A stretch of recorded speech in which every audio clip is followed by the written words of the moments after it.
سلام قبول کیجئے۔ آج میری شاعری کا عنوان ہے بارگاہ پروردگار میں مناجات۔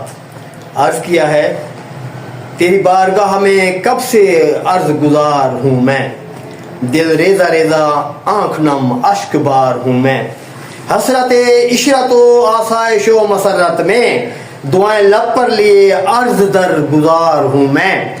مناجات آپ کے علاوہ کس کے در پہ کریں، اے سخی دیکھ کے آلام کا شکار ہوں میں۔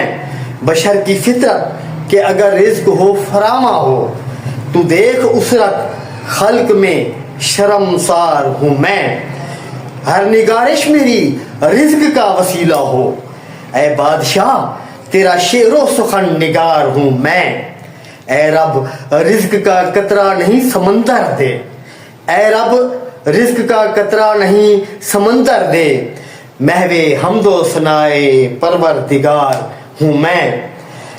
تو خود عطا کر عزت نفس برقرار رہے، تیرے جود و سخا کا ہر پل طلبگار ہوں میں۔ آخری شعر، عطائے رب سے ہی ہنر میرا کارگر ہوگا، عطائے رب سے ہی ہنر میرا کارگر ہوگا، وگرنہ منظر ایک بندہ بیکار ہوں میں، وگرنہ منظر ایک بندہ بیکار ہوں میں۔